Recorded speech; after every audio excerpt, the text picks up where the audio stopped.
মেরুদণ্ড জোড়া লাগানো দুই যমজ শিশুকে অস্ত্রোপচারের মাধ্যমে আলাদা করে আলোড়ন তুলেছে পেরুর একদল চিকিৎসক। কয়েক ঘন্টার জটিল ও কষ্টসাধ্য অপারেশনের সম্পন্ন হয় প্রক্রিয়াটি। সুস্থ আছে দুই কন্যা শিশুই। চিকিৎসা বিজ্ঞানে কনজয়েন্ট টুইন অপারেশনের সফলতা বিরল। প্রতি বছর বিশ্বে এই ধরনের হাতে গোনা কয়েকটি অস্ত্রোপচার হলেও সফলতার হার খুবই কম।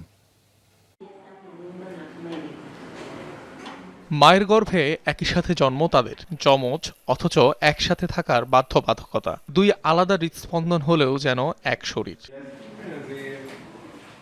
পেরুতে জন্ম নেয়া এই দুই যমজ কন্যা শিশুর মেরুদণ্ড একে অন্যের সাথে জোড়া লাগানো, যাদের স্পাইনাল ক্যানালও জোড়া। চিকিৎসা বিজ্ঞানে এদের আলাদা করা বেশ জটিল ও সময়সাধ্য। যেতে হয় অস্ত্রোপচারের মধ্য দিয়ে, যার সফলতার হার 50 থেকে 60%।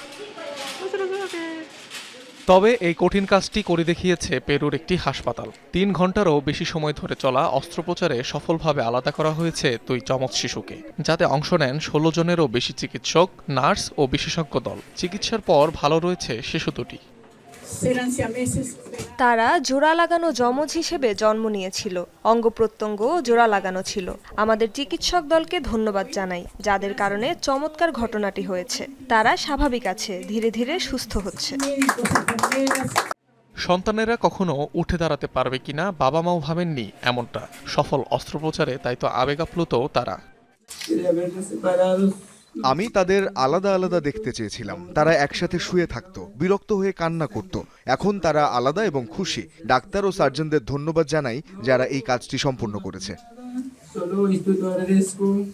দৃষ্টি, শ্রবণ শক্তি সহ সবকিছু ঠিক, অথচ শরীরের কোনো একটি অংশ একে অপরের সাথে শারীরিকভাবে যুক্ত।